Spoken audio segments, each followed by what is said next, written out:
નમસ્કાર. ઓનલાઈન એજ્યુકેશનમાં આપનું સ્વાગત છે.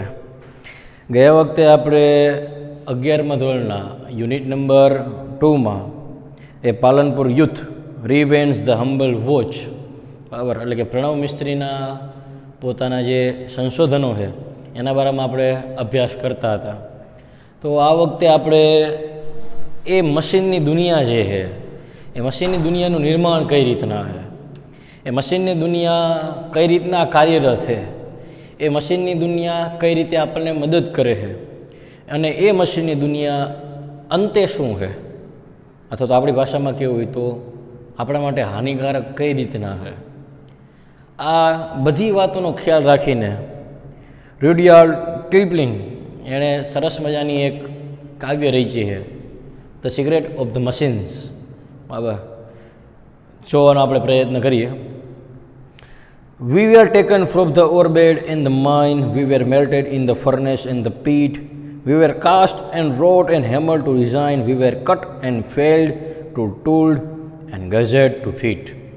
બરાબર, સૌથી પહેલાં એને પોતાનું ઉત્પત્તિ સ્થાન કીધું કે અમારું ક્યાંથી નિર્માણ છે, અમારું જન્મસ્થાન આપણી ભાષામાં કહેવું હોય તો કઈ રીતના છે. તો એણે કીધું we were taken from the orbit, અમને હે એ ધરતીના પેટાળમાંથી હે ટેકન લઈ આવવામાં આવે છે. બરાબર, ખરેખર ઓર્બિટ એટલે ધાતુ મિશ્રિત માટી, જેમાં ધાતુ હોય, ખનિજ તત્વ હોય આપણી ભાષામાં કહેવું હોય તો, અને ભેગી માટી હોય. તો આ રીતના જે ધાતુ મિશ્રિત માટી છે એ ક્યાંક તો કે ધરતીના પેટાળમાંથી અમને હે એ લઈ આવવામાં આવે છે. Taken from in the mine, અથવા તો કોઈ ખાણ છે. બરાબર, કારણ કે મશીન અંતે છે કોઈ ધાતુથી બને છે, એ તો પાકી બાબત છે. તો એ ધાતુ છે એ કાં તો ધરતીના પેટાળમાંથી અથવા તો ખાણમાંથી છે અમને અહીંયાથી લઈ આવવામાં આવે. We were melted in the furnace and the pit, we were melted, બરાબર, પછી અમને આપણી ભાષામાં કહેવું તો ઓગાળવામાં આવે. બરાબર, ઇન ધ ફર્નેસ, ક્યાં ઓગાળવામાં આવે તો કે ભઠ્ઠી છે, અથવા તો ઇન ધ પીટ, અથવા તો કોઈ ખાડો છે, એટલે સીધી ભાષામાં જૂની પદ્ધતિ પ્રમાણે કદાચ. બરાબર, તો આ રીતના કોઈ ખાડો છે અથવા તો કોઈ ભઠ્ઠી છે એમાં અમને પીગાળવામાં આવે. શેના માટે પીગાળવામાં આવે? તો જેથી કરીને જે અલગ અલગ પ્રકારના ધાતુ હોય એકી સાથે ચીટકેલા, એકી સાથે જોડાયેલા છે, માટી એમાં જોડાયેલી છે, એ બધા અલગ અલગ થઈ જાય. તો આ રીતના અમને છે એ ફર્નેસ, બરાબર, ભઠ્ઠીની અંદર છે અમને આપણી ભાષામાં કહેવું હોય તો મેલ્ટેડ, ગાળવામાં આવે છે. We were cast and wrought and hammered to design, પછી અમને આકાર આપવા માટે છે એ સૌથી પહેલાં એને કીધું કાસ્ટ, કોઈ ચોક્કસ બીબામાં ઢાળવામાં આવે છે. બરાબર, કાસ્ટ એટલે અહીંયા જાતિની દ્રષ્ટિએ નહીં, એનો સ્પેલિંગ અલગ છે, પણ કહેવાનો મતલબ શું છે કે ભાઈ અમને કોઈ ચોક્કસ એક આકાર આપવા માટે કોઈ એક બીબું, આપણે ખબર છે કે કોઈ પણ વસ્તુ બને તો એ વસ્તુ બની હોય તો ક્યારે બની હોય તો કે એનું ચોક્કસ બીબું હોય, એમાં એને નાખવાનું. ઉદાહરણ તરીકે પ્લાસ્ટિકની કદાચ કોઈ પણ વસ્તુ લઈ લે, ડોલ છે, બરાબર, આ તો પ્લાસ્ટિકની ચમચી છે, તો એનું એક ફિક્સ પહેલાં બીબું હોય, બરાબર, ઢાંચો હોય, કે જે ઢાંચો છે એમાં એ પ્રવાહી નાખવામાં આવે અને પછી એને ભઠ્ઠીમાંથી છે એ આગળ પ્રોસેસમાં ગરમ કરે, ઠંડુ કરે, જે પણ કરે, તો ચોક્કસ એક બીબું હોય અને એ બીબાની અંદર એને એ ઢાળવામાં આવે. એટલે અહીંયા એના શબ્દ વાપરો, વી વેર કાસ્ટ. કાસ્ટ એટલે કોઈ ચોક્કસ બીબામાં એને અંદર ઢાળવામાં આવે. રોટ, ત્યાર પછી એનું ઘડતર કરવામાં આવે. ઘડતર કરવું એટલે એની દ્રષ્ટિએ જેના ઉપર છે અલગ અલગ ઓજારોથી જે રીતે શુદ્ધકરણ કરવાનું, XYZ જે પણ કરવાનું હોય એનાથી એનું ઘડતર કરવામાં આવે. હેમર્ડ, હથોડાથી એને ટીપવામાં આવે. હેમર્ડ શા માટે? કારણ કે ચોક્કસ આકાર છે, એની કોઈ ચોક્કસ બાબત હોય અને એ આકાર આપવા માટે તમારે અલગ અલગ છે એ ઓજારનો ઉપયોગ કરે ને એમાંનું એક એટલે હેમર્ડ, આપણી ભાષામાં કહેવું હોય તો હથોડી. અને કોઈ પણ ધાતુ ગરમ છે એ સમયે જઈને તમે હે એ આકાર આપી શકો. એકવાર ટાઢું પડી ગયું પછી એને આકાર આપવું, એને વાળવું એ થોડુંક અશક્ય જેવું છે. એટલે એણે કીધું વી were cast and wrought and હેમર્ડ, એટલે સૌથી પહેલાં એણે કીધું બીબામાં ઢાળવામાં આવે, ત્યાર પછી એનું ઘડતર કરવામાં આવે અને ત્યારબાદ જ એને આપણી ભાષામાં કહેવું હોય તો હેમર્ડ, હથોડાથી ટીપવામાં આવે. શેના માટે? ટુ ડિઝાઇન, એને એક ચોક્કસ આકાર આપવા માટે. We were cut and filed and ટૂડ એન્ડ ગેજેટ ટુ ફિટ, અને પછી કોઈ જગ્યાએ અમને ફિટ, અમને ગોઠવવું છે તો એ ગોઠવવા માટે વી વેર કટ, અમને હે એ કાપવામાં આવે. ફિલ્ડ, ફિલ્ડ એટલે અહીંયા ઘસીને ધારદાર ચમકદાર બનાવવું એને કહેવાય ફિલ્ડ, બરાબર, એટલે કે ચમકદાર બનાવવામાં આવે. ટૂલ્ડ, ટૂલ અમારા ઉપર અલગ અલગ પ્રકારના ઓજાર, કોઈ પણ મશીન બનાવવાનું છે તો એ મશીનની અંદર ઓજારનો ઉપયોગ કરવો એવું નહીં, પણ મશીન બનાવતી વખતે ઓજારનો ઉપયોગ કરવો તે આવશ્યક છે. ત્યારે અલગ અલગ પ્રકારના ઓજારથી આપણે કેમ કીધું પહેલાં હેમર, હથોડો મારવામાં આવે, એ રીતના અલગ અલગ ઓજાર છે એ અમારા ઉપર વાપરવામાં આવે. ત્યારબાદ ગેસ ટુ ફીટ, અને પછી અમારી માપણી કરવામાં આવે, કારણ કે કોઈ જગ્યાએ ચોક્કસ જગ્યાએ ગોઠવવું છે તે ગોઠવવા માટે એનું પહેલાં કદ કેટલું છે શું છે એ તો આપણને ખ્યાલ હોવો જોઈએ, અને ચોક્કસ હોય તો જ આપણે છે એને ચોક્કસ સ્થાને ગોઠવી શકીએ, એટલે કે એનું માપ એ ફિક્સ હોય તો જ આપણે એ પ્રોસેસ કરી શકીએ, બરાબર. એટલે આ રીતના એનું આપણે કીધું કે ભાઈ અમારું ઉત્પત્તિ સ્થાન આ રીતના અમને લાવવામાં આવે, આ રીતના અમારા ઉપર પ્રક્રિયા કરવામાં આવે. હજી એક પ્રક્રિયા એને આપણને આગળ કીધી અહીંયા, some water, call and oil is all V ask and thousands of an each to give us play. और some water, થોડું ઘણું પાણી, કોલસો છે, એન્ડ ઓઇલ અથવા તો તેલ, બરાબર, આપણી ભાષામાં કોઈ પણ પ્રવાહી, ઇઝ ઓલ વી આસ્ક, અમે આટલું જ માગીએ, બહુ ઝાઝુ ન માગીએ, એટલે કે અમને તમારે બનાવવા છે, અમને કાર્યરત કરવા છે, તો એ સમયે અમે તમારી પાસે ખાલી આટલી જ બાબતની અમારી માગ હોય કે ભાઈ અમને પાણી આપો, કોલસો આપો, અને કોઈ તેલ પ્રવાહી છે જે લિક્વિડની આવશ્યકતા છે એ અમે માગીએ. And 1000 of an each to give us play, અને ઈચનો 1000મો ભાગ છે, ઈચનો એ 1000મો ભાગ, બરાબર, એટલી જ અમે જગ્યા માગી. શેના માટે? પ્લે, અમને ચાલુ કરવા માટે. અમને ચાલુ કર્યું તો ભાઈ ઈચનો 1000મો ભાગ, એટલે સીધી ભાષામાં બહુ નાની એવી જગ્યાથી એને ચાલુ કરી શકાય. ચાલુ કરવું એના માટે એવું નહીં, મશીન ભલે બહુ મોટું હોય પણ ચાલુ કરવા માટેની જગ્યા કેટલી હોય? એકદમ નાની હોય. એટલે એણે કીધું કે ઈચનો પણ 1000મો ભાગ છે, એટલી જ જગ્યા અમને હે એ કાર્યરત કરવા માટે, અમને ચાલુ કરવા માટે હે એ જરૂર પડે. And now if you will set us to our task, અને હવે જ્યારે તમે અમને અમારા કામે, અમારા કામે અમને લગાડી દો, અમારી જે ટાસ્ક અમને આપવામાં, અમારી જવાબદારી જે આપવાની આપી છે તમે કામ કરવા માટેની, એના માટે જ્યારે તમે અમને એ સેટ ગોઠવી દો હો, ત્યારે we will serve you for an 20 hours a day. તો અમે 2400 કલાક તમારી સેવા માટે અમે કાર્યરત રહીએ. ઘણા બધા ઉદાહરણમાં તમે લખો 24 કલાક સેવા કરે, પણ સિમ્પલ બાબત છે. આપણી માટે ટ્યુબલાઇટ છે, ફેન છે, અથવા તો કોઈ આપણે ઉદ્યોગની દ્રષ્ટિએ કોઈ મશીન લઈ લે તો 24 કલાક ચાલુ રાખવું. સિરામિક હાલની દ્રષ્ટિએ આપણે વિચારીએ તો 24 કલાકનો ધંધો 24 કલાક ચાલુ રહે, બરાબર. એટલે તમે કયો એટલા સમય સુધી અમે તમારા માટે હે એ કાર્યરત રહી, ચાલુ રહી, એમાં અમને કોઈ પ્રશ્ન આવે નહીં. તો આ રીતના એણે કીધું કે ભાઈ 2400 કલાક અમે હે એ તમારા માટે કામ કરીએ, બરાબર. એટલે એણે કીધું અહીંયા વી will serve you 420 hours a day. 24 કલાક અમે તમારી સેવા માટે હે પછી તત્પર રહી શકીએ. એના પછી એણે કીધું હવે આપણા અલગ અલગ કામ શું કરે મશીન, બરાબર, એની થોડીક ઝલક આપણને અહીંયા આપવામાં આવી, બરાબર. We can pull and hold and push and lift and drive. We can print and plow and weave and heat and light. We can run and race and swim and fly and dive. We can see and hear and count and read and write. થોડા ઘણા એને કામ આપ્યા કે અમે તમારું શું કામ કરી. ખરેખર હાલની દ્રષ્ટિએ તો માણસની દ્રષ્ટિએ જો વ્યાખ્યા કરવી હોય તો man minus machine equal to 0, બરાબર. આ કદાચ આપણી સ્થિતિ થઈ ગઈ છે. એટલે કે સીધી ભાષામાં કહેવાય તો ગેજેટ્સ, બરાબર, જે પણ બનાવવામાં આવ્યા છે એના વગર આપણને થોડુંક પણ એ હાલતું નથી. અને ખરેખર એ આપણા માટે એક શરમની બાબત કહેવાય. પણ છતાંય આપણે એ બાબત છેલ્લે સમજી. પહેલાં એણે કીધું કે ભાઈ અમે શું કામ કરી, તો એણે કીધું અહીંયા વી કેન પુલ, ખેંચવાનું કામ કરી, બરાબર. કાંઈ પણ ખેંચ, ઉદાહરણ તરીકે ટ્રેક્ટર તો લારીને ખેંચે કે નથી ખેંચતું, મશીન છે અંદર, કોઈ પણ કામ છે, બરાબર. પણ અહીંયા કહેવાનો મતલબ એનો શું છે કે અમે ખેંચવાનું કામ કરીએ. એ જ રીતના હોલ, ધસડીને લઈ જાઓ, ઘસડી જાઓ આપણી ભાષામાં કહો, એ પણ કામ અમે એ કરીએ છીએ, બરાબર. પુશ, ધક્કો મારવાની બાબત છે. તો ધક્કો મારવાનું કામ પણ અમે એ સારી રીતે કરીએ છીએ, બરાબર. લિફ્ટ ઉચકવાનું જે કામ છે, JCB ને XYZ જે પણ આપણે કહી, અથવા તો બહુ મોટા મોટા છે, બરાબર, મશીનો હોય જે આખી આપણી ભાષામાં કીધું ટ્રોલીને ઉપાડીને લઈ જાય, બરાબર, ઘણા બધા કામ. ડ્રાઈવ હંકારવાનું કામ પણ અમે કરીએ, મશીન એટલે ગાડી, સીધી ભાષામાં કહેવાય તો આપણે બાઇક જે પણ કહીએ આપણે અહીંયા. વી કેન પ્રિન્ટ છાપણી કરવાનું કામ છે. છાપણી એટલે ખાલી પુસ્તકો છાપવાની જ બાબત નથી, સાડીની ડિઝાઇન છાપવાની વાત છે, ટાઇલ્સની કોઈ પણ ડિઝાઇન છે એ લાદી ઉપર બેસાડવાની બાબત છે, આ બધી બાબત છાપણીમાં. વી કેન પ્રિન્ટ, બરાબર. પ્લાવ ખેતી, હાલમાં તો ખેતી પણ હવે આપણને ખબર છે કે ભાઈ સાધન મશીનથી, બરાબર. હાલની દ્રષ્ટિએ કેવું તો ટ્રેક્ટર વાપરવામાં આવે, અલગ અલગ પ્રકારના કેટલાય સાધનો છે એ હવે એમાં આવી ગયા, બરાબર, ખેતીની અંદર. હવે માનવ મહેનત ઓછી થઈ ગઈ અને મશીનની મહેનત જાજી એને કરાવવા. તો આ રીતના પ્લાવ અમે હળ હલાવવામાં એટલે કે ખેતીને કરવામાં, ખેતી કામમાં પણ અમે ઉપયોગી.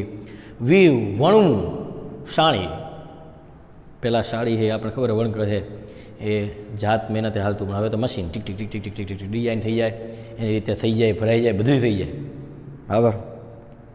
હીટ એન્ડ લાઇટ ગરમી આપવી છે, પ્રકાશ આપવો છે, આપણી ભાષામાં કહેવાય તો હીટર. હીટર ચાલુ એટલે આપણે ગરમી આવે, ઠંડુ હોય ગમે એવું શિયાળો, તો એ આપણે બધાને શાંત, આપણને તકલીફ પડે નહીં, બરાબર. તો એ રીતે ત્યાર પછી એણે કીધું લાઇટ પ્રકાશ આપવાનું કામ છે. તો પ્રકાશ આપવાનું કામ પણ કોણ કરે છે તો કે મશીન, બરાબર. આપણી ભાષામાં કીધું ટ્યુબલાઇટ, કોઈ પણ બલ્બ લઈ શકીએ.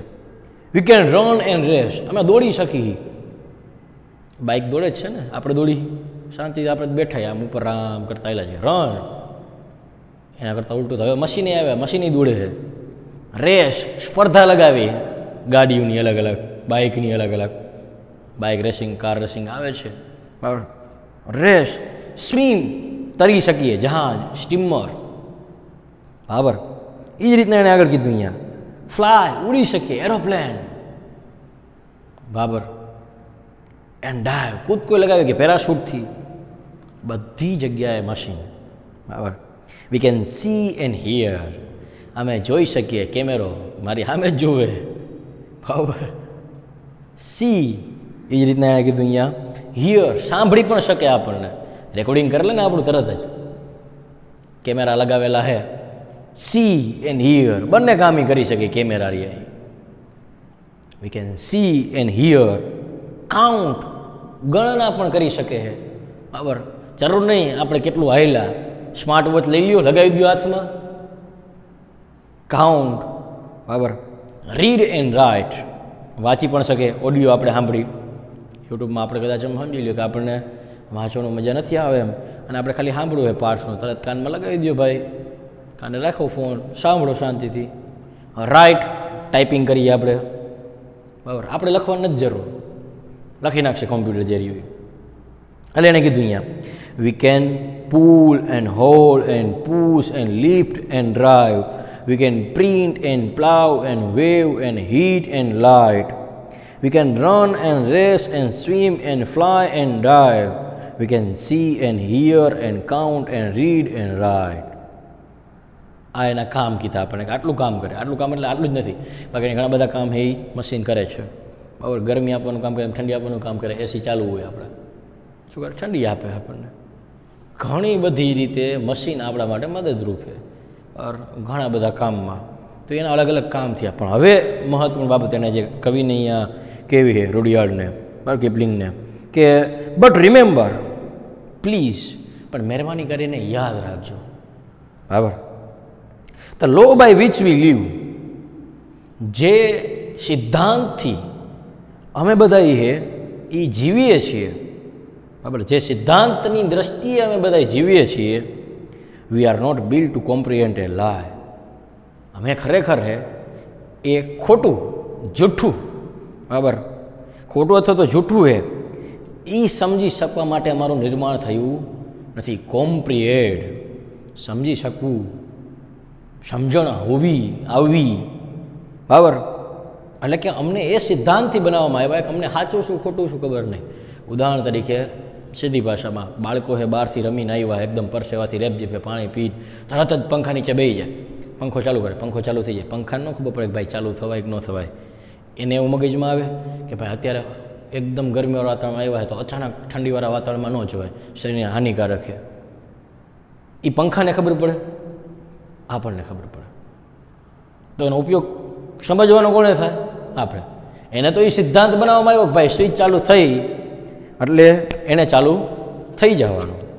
સ્વિચ ચાલુ થઈ એટલે એને પછી ઓપ્શન નહીં ગોતવાનો થાય. એકવાર સ્વિચ ચાલુ થઈ એટલે એને ચાલુ થઈ જવાનું. એ કોઈ પણ મશીન હોય એને એ પ્રશ્ન આવે નહીં. એટલે એને સ્પષ્ટતા કરી. But remember please the law by which we live we are not built to comprehend a lie. We can neither love or pity nor forgive. અમે કોઈને લવ પ્રેમ ન કરી શકીએ. We can neither love nor pity. અમે કોઈની દયા ન ખાય. Nor forgive. અને અમે માફી ન કરી શકીએ. બરાબર. Neither love. સમજી લો કે ભાઈ ગાય છે આપણી ઘરે, ગાય આપણે સાચવતા હતા, એટલી પ્રેમથી આવી છું ને તો કોક એવો સમય આવે ત્યારે ગાય આપણા માટે એને કાંઈ પણ કરી શકશે. પણ એ જ દ્રષ્ટિએ આપણે બાઇકને એટલો પ્રેમ કરતા તો બાઇકને એવું સમજીએ કે મારા ઉપર પ્રેમ કરે, બરાબર, મારા માલિક, મારે એના ઉપર પ્રેમ કરવો જોઈએ, એને લાગે ને એનું ધ્યાન રાખવું જોઈએ. એને આપણા ઉપર દયા આવે ક્યારે? બરાબર. કેટલી મારી કાળજી રાખે, મારે એની કાળજી રાખવી જોઈએ. માફી કરે આપણને. આપણી ભૂલ થઈ ગઈ, લીવર દેવાઈ ગયું, આને તો ભૂલથી ભાઈ લીવર દેવાઈ ગયું, હાલ હું પોતાની રીતે ઘટાડી દઉં. આવું એના મગજમાં આવે ખરું? શક્ય નથી. સીધી ભાષામાં કહેવું હોય તો એને એ બાબતની જાણ નથી. એને પ્રેમ, દયા કે માફ કરવું એની એને ખબર પડતી નથી. If you make a slip in handling us you die. જો તમે અમને અંકુશમાં રાખવામાં, હેન્ડલિંગ અથવા તો અમારું વ્યવસ્થાપન કરતી વખતે અમારા ઉપર કાર્યક્ષમતા અથવા તો અમારું જ્યારે કામકાજ ચાલુ હોય ત્યારે તમે જો થોડીક પણ હેન્ડલિંગ મિસ્ટેક એ ભૂલ કરી એકાદી તો યુ ડાય. બાઇક લઈને જાઓ, બરાબર, બ્રેક મારવાને બદલે લીવર દઈ દીધું, ટળી ઉપર. મશીને બેઠા એ કારખાનામાં ગયા, પ્રિન્ટિંગ પ્રેસ ચાલુ છે, ભૂલ થઈ ગઈ, હું ખમું કરવા ગયો, કોકે પાછળથી ભૂલથી ચાલુ કરી દીધું, ચૂંદો વાત પૂરી. જો થોડીક પણ તમે ભૂલ કરી અમને વાપરવામાં તો યુ ડાય. તમારો પાકો મૃત્યુ છે. બરાબર. કોઈ શરતે ન હાલે. કાલ સવારે નાનકડું ઉદાહરણ એમ આપણે સમજીએ છીએ. શિયાળાની ઋતુ છે, આપણે થોડીક વાર એસી ચાલુ કરવાનું આવું મગજમાં વિચારીને હોઈ ગયા, આખી રાત એસી રહી ગઈ, તોડી નાખી એવી ઠંડી હોય, શું થાય? હાલ કદાચ મરી નહીં, શરદી, વાત પૂરી. હેન્ડલિંગ કરવામાં ભૂલ થઈ આપણે. ડ્રાઇવિંગ બેસ્ટ ઉદાહરણ છે આપણું. આમાં હકાવતા હતા, અચાનક કૂતરો થોડુંક આમ ઝાટકો થયો, આપણે એમ થઈ કૂતરાને બચાવ ગયા. કૂતરાને બચાવવા આપણે એમ કર્યું મશીનને સમજ્યું ને એને બચાવવા હાટું આમ ગયો હોય તો એ આપણને બચાવવા માટે પ્રયત્ન કરે મશીન? આમ ગયા જ્યાં આવ્યો ભટકાણે તમારો વાઘ ભાઈ, એ કૂતરાનું કાંઈ નહીં વાઘ. થોડીક પણ હેન્ડલિંગમાં ભૂલ યુ ડાય. મશીનનો જે સિદ્ધાંત છે, કારણ કે એને કોઈ સિદ્ધાંત આપવામાં આવ્યો નથી, એનો એક જ સિદ્ધાંત, તમે ચાલુ કર્યું કામ ચાલુ. એનામાં બીજી કોઈ પણ બાબતને ધ્યાનમાં રાખવામાં આવતી નથી. ધો છતાંય અંતે મશીન શું કહેવા માગે છે? Though our smoke may hide the heavens from your eyes. અમારા ધુવાણા છે એ ભલે તમારા આંખ સામેથી સ્વર્ગને અદૃશ્ય કરી દે, વેનિશ, ડિસઅપિયર, બરાબર, હાઇડ, સંતાડી દે. પાકું જ છે.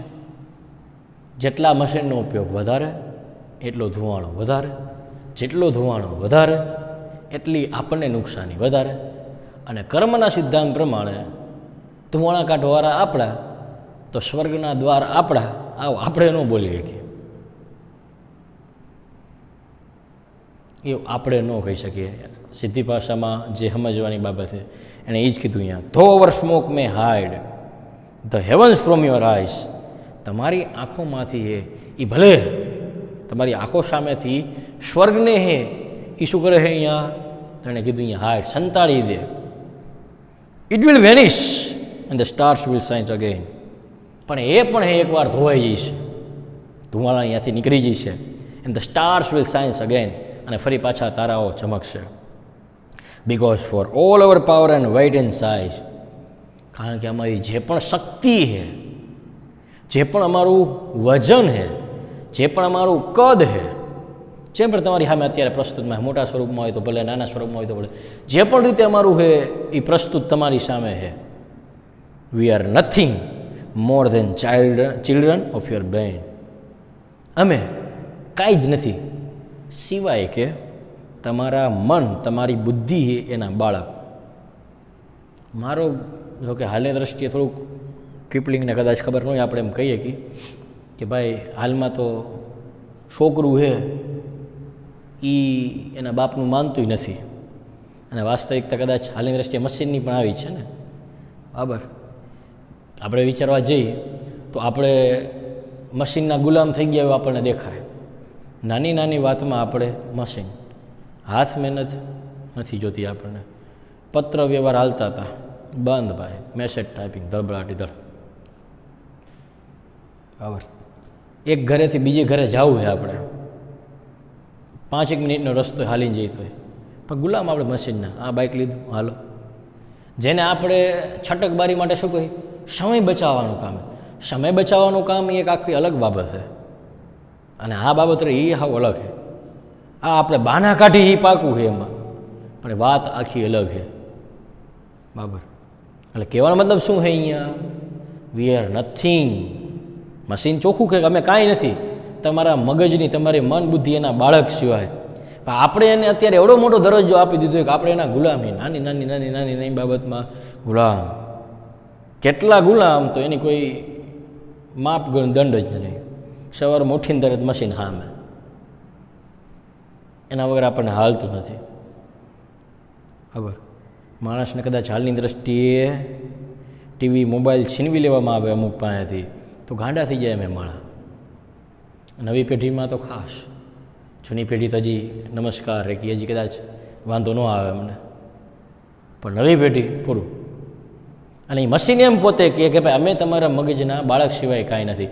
પણ હાલમાં ખરેખર જેમ આપણા છોકરા આપણું માનતા નથી, બરાબર, એમ મશીન આપણું છોકરું છે, પણ આપણે એનું બધું માની.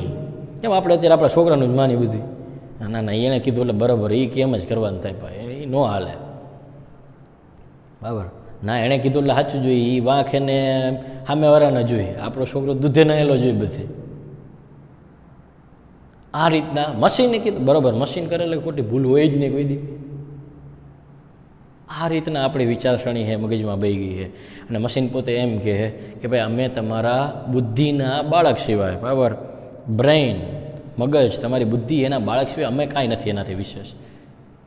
પણ પ્રશ્ન એ છે કે હાલની દ્રષ્ટિએ મશીન આપણા પર એટલું બધું હાવી થઈ ગયું છે કે આપણની બાબત સરળતાથી સમજાતી નથી, અને એમાં ગુનેગાર, એમાં વાંક આપણો જ છે. જેટલો બને એટલો ઓછામાં ઓછો ઉપયોગ મશીનનો થવો જોઈએ, કારણ કે if we make a mistake in handling them then certainly we will meet to our death. ચોક્કસ આપણે આપણા મૃત્યુને હે એ મળવા જઈએ. થોડીક પણ ભૂલચૂક કરી એને હેન્ડલિંગ કરવામાં તો એ પાકું છે. ને આવા આપણે કિસ્સા હરરોજ આપણે અખબારમાં વાંચીએ. તો એના કરતાં જરૂરી એ છે કે બને એટલો આપણે મશીનનો ઓછો ઉપયોગ કરી. નો ડાઉટ જ્યાં જરૂરી છે અહીંયા એનો ઉપયોગ થવો જ જોઈએ, એમાં કોઈ આપણને પ્રશ્ન પણ નથી. પણ બને એટલો ઓછો ઉપયોગ કરશું તો પહેલી બાબત કે આપણે આપણા મૃત્યુને બહુ વહેલું બોલાવી લઈશું નહીં. બીજી બાબત, મશીનનો સમજણપૂર્વક ઉપયોગ કરી તો એ કોઈ પ્રશ્ન નથી. ત્રીજી બાબત, મશીન છે એ આપણી નિર્મિતિ છે, આપણે એની નિર્મિતિ નથી, અને આપણે એની નિર્મિતિ ન હોય તો કમસે કમ આપણે એના ગુલામ ન જ હોવા જોઈએ. આ ત્રણે બાબત આપણે ધ્યાનમાં રાખી અને જે રૂડિયાર્ડ કિપલિંગ કહે કે ભાઈ મશીનની ઉત્પત્તિ કઈ રીતના થઈ, પછી એનું ઘડતર કઈ રીતના થયું, એને પછી કેની જરૂરિયાત પડે છે, એ શું કામ કરે છે, એને કોઈ પ્રકારના સિદ્ધાંત નથી કે જેથી કરીને પ્રેમ દયા કે માફ કરી શકે એમ હે. જો ભૂલ કરી તમે એમાં તો તમારું મૃત્યુ પાકું છે. અને અંતે મશીન જેના કારણે હાલમાં આપણા માટે સ્વર્ગ છે એ સંતાઈ ગયું છે, એનો ધુમાડો જ્યારે એટલે કે મશીન જ્યારે જઈશે ત્યારે ફરી પાછા એ તારા ચમકશે, એટલે ફરી પાછા સ્વર્ગના દરવાજા કદાચ આપણા માટે ખુલ્લા થશે. કારણ કે અંતે તો મશીન છે એ આપણા બુદ્ધિનું જે બાળક છે, સીધી ભાષામાં જ્યાં સુધી આપણે એના ગુલામી ત્યાં સુધી કદાચ અશક્ય છે, પણ જ્યારે એનો યોગ્ય સમજણપૂર્વક ઉપયોગ કરશું ત્યારે આપણે પણ એ બહુ સારી રીતે એનો ઉપયોગ કરીને સારી એવી સિદ્ધિ પ્રાપ્ત કરી શકું અને કદાચ આપણા માટે પણ સ્વર્ગના દ્વાર ખુલ્લા હોઈ શકે. સ્વર્ગના દ્વાર બંધ છે અથવા તો સ્વર્ગ સંતાડી દેવામાં આવ્યું છે એનો મતલબ બહુ મોટો છે. એને અહીંયા ફિલોસોફિકલ એપ્રોચ આપ્યો, અહીંયા તત્વજ્ઞાનનો દૃષ્ટિકોણ વાપર્યો છે કે મશીનના ઉપયોગના કારણે માનવ એ મશીન જેવો થતો જાય અને અંતે એનું પરિણામ એ આવ્યું કે પોતે સ્વનિર્ભર આત્મનિર્ભર ન રહેતા બધા જ કામ ગુલામીપૂર્વક કરતો રહેલો છે. અને એવા ગુલામયુક્ત માણસ એના સ્વર્ગના દ્વાર ક્યારેય ખુલે નહીં. સ્વર્ગ દ્વાર કે પાટ ન પટું જઈને સ્વર્ગના દ્વારા ખુલી જવા જોઈએ એ શક્ય ગુલામમાં નથી. જે પોતાના વડે સમજણપૂર્વક ઉપયોગ કોઈ પણ બાબતનો કરીને પોતાના બુદ્ધિના જોરે હાલે છે એને એ પ્રશ્ન ન આવે. તો આ જ બાબત કદાચ કિપલિંગ અહીંયા કદાચ સમજાવવાનો કવિ આપણા પ્રયત્ન કરતા હોય. The secret of the machine Rudyard Kipling દ્વારા આપણે જે કાવ્ય રચાણી એ આપણે સમજવાનો પ્રયત્ન કર્યો. જો આમાં તમને કોઈ બાબત ન સમજાણી હોય તો ચોક્કસ ઓનલાઈનના માધ્યમથી તમે પ્રશ્ન કરી શકો છો. નમસ્કાર.